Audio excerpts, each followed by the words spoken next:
जय माता दी दोस्तों, आज हम आ गए हैं वैष्णो देवी धाम वृंदावन।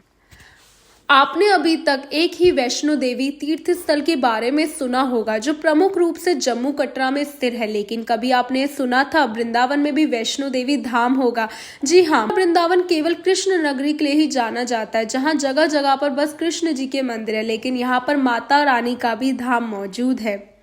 माँ वैष्णो देवी धाम भारत के सबसे पूज्य पवित्र शहरों में से एक वृंदावन में स्थित है। हर साल यहाँ भारत और दुनिया भर से लाखों भक्त इस धाम में माता के दर्शन करने के लिए पहुंचते हैं। अगले महीना अगर आप वैष्णो देवी नहीं जा पा रहे हो तो यहाँ आकर वैष्णो देवी दरबार में मत्था जरूर टेकें। गंगा जी जमुना जी यहाँ पे बह रही हैं, तो चलिए चलते हैं मंदिर के अंदर और करते हैं माँ वैष्णो देवी के दर्शन। तो आप देख सकते हैं कितनी प्यारी, कितनी सुंदर, कितनी भव्य लग रही है माता रानी माँ वैष्णो देवी। और नीचे माता रानी की तीनों पिंडियां विराजमान है, माँ लक्ष्मी, माँ काली और माँ सरस्वती। और साइड में हनुमान जी है और इस साइड में आप देख सकते हैं गोपाल जी बैठे हुए हैं। तो माता रानी का मंदिर का जो टाइमिंग है वो सुबह 7 बजे से दोपहर 1 बजे तक और शाम 4 बजे से रात 8 बजे तक माता रानी का मंदिर खुला रहता है। आप मंदिर के चारों तरफ देखोगे तो चारों तरफ दीवारों पे भगवान गणेश जी हैं।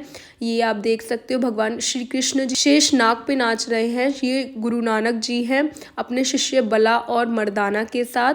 फिर आप आगे चलोगे, आप देखोगे सरस्वती माता। फिर आप आगे चलोगे, आप देखोगे भगवान श्री कृष्ण, राधा रानी और उनकी अन्य गोपियों के साथ रास करते हुए। ये लक्ष्मण जी जब मूर्छित अवस्था में थे तो हनुमान जी उनके लिए लंका से पूरा पेड़ उठा लाते हैं। आप देख सकते हो ये विष्णु भगवान के अवतार स्वरूप वेंकटेश्वर भगवान जी जो कलयुग में उन्होंने अवतार लिया। ये सिद्धि विनायक जी मंदिर हैं। ये आप देख सकते हो भगवान विष्णु विश्राम अवस्था में शेषनाग पे विश्राम करते हुए। ये जगन्नाथ जी हैं, विष्णु भगवान के अवतार स्वरूप जगन्नाथ जी, जगन्नाथ मंदिर। फिर आप आगे चलोगे, आप देखोगे भगवान श्री कृष्ण ने अपना विश्व रूप का दर्शन कराया है अर्जुन को महाभारत के समय। प्रेम के देवता राधा और कृष्ण, ये नाथ जी हैं, श्रीनाथ जी भगवान। ये श्री विष्णु भगवान के 8वें स्वरूप भगवान श्री कृष्ण हैं, द्वारकाधीश मंदिर। इसके बाद आप देख सकते हो भगवान कार्तिकेय हैं जिन्हें विजय का देवता माना जाता है, जीत और विजय का। ये शिव परिवार है, भगवान शिव, पार्वती, गणेश। ये माँ दुर्गा है शुंभ निशुंभ का वध करते हुए। विद्या की देवी माँ सरस्वती, ये विष्णु भगवान की पत्नी माँ लक्ष्मी, धन और समृद्धि की देवी। काली माँ, जब उनका क्रोध शांत करने के लिए भगवान शिव उनके ऊपर लेट जाते हैं। ब्रह्मा विष्णु महेश देवता। आप देख सकते हो गोवर्धन पर्वत को उठाते हुए भगवान श्री कृष्ण अपनी कनक की उंगली पर 7 दिन तक गोवर्धन पर्वत को। जब गंगा धरती पे आती तो भगवान शिव अपनी जटाओं में गंगा के वेद को धारण कर लेते हैं। और ये है विष्णु भगवान, लक्ष्मी माता। साईं बाबा हैं, शिरडी के साईं बाबा। फिर आप बाहर की तरफ आ जाओगे, पूरा मंदिर के आपने दर्शन कर लिया अंदर से। अब आप बाहर की तरफ आ जाओगे, अब आप इधर से परिक्रमा लगाते हो। आप देख सकते हो गुफा एंट्री, और हम गुफा के अंदर एंटर कर चुके हैं। तो सबसे पहले आपको गणेश जी के दर्शन होंगे, गणेश जी रिद्धि सिद्धि के साथ। फिर इसके बाद आपको माँ दुर्गा के 9 रूपों के एक एक करके दर्शन होंगे। शेरा वाली माँ थी, जैसे कि माँ दुर्गा का प्रथम स्वरूप माँ शैलपुत्री माता, माँ दुर्गा का दूसरा स्वरूप माँ ब्रह्मचारिणी माता, माँ दुर्गा का तीसरा स्वरूप माँ चंद्रघंटा माता, माँ दुर्गा का चौथा स्वरूप माँ कुष्मांडा माता। फिर इसके बाद सीढ़ियाँ पड़ेंगी, हम बाहर की ओर आएंगे। माँ दुर्गा की जो सबसे विशाल मूर्ति है उनके दर्शन करेंगे, जो 141 फीट ऊंची मूर्ति है छत पर। फिर सीढ़ियों से होते हुए जो बाकी की माएँ हैं, जैसे कि स्कंद माता, माँ दुर्गा का 5वां स्वरूप माँ स्कंद माता, जिन्होंने अपनी गोद में स्कंद कुमार को लिया हुआ है।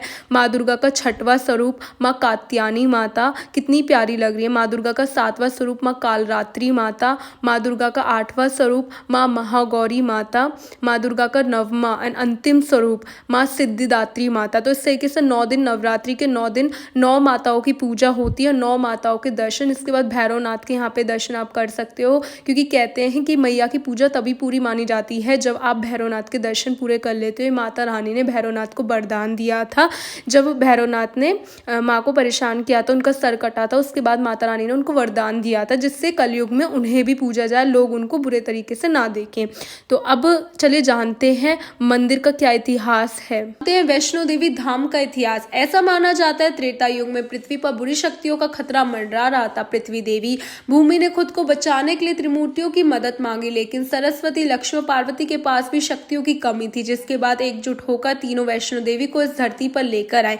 कई लड़ाइयों के बाद देवी ने बुराई पर विजय प्राप्त की और पृथ्वी की रक्षा के लिए पृथ्वी पर ही रह गई। मूल रूप से माता वैष्णो देवी जम्मू के कटरा में मौजूद है, जहां हर साल हजारों लोग माता वैष्णो देवी के दरबार पहुंचते हैं। लेकिन हालांकि कई लोगों के लिए यहां तक पहुंचना असंभव है। इसे देखते हुए 2003 में भगवान कृष्ण के पवित्र स्थान पर माता वैष्णो देवी धाम बनाने के लिए प्रॉपर्टी खरीदी गई, जिसके बाद मई 2010 में वृंदावन में विशाल और सुंदर माता वैष्णो देवी मंदिर का निर्माण पूरा किया गया। इस मंदिर की खासियत मां वैष्णो देवी की विशाल प्रतिमा है। माता को लाल रंग की साड़ी पहनाई गई और गहनों और हथियारों से उन्हें बड़े ही शानदार ढंग से सजाया गया। वहीं माता अपने शाही वाहन शेर पर बैठी हुई है। इनके बगल में एक भगवान हनुमान जी की विशाल प्रतिमा है, जो घुटनों के बल बैठे हुए हैं।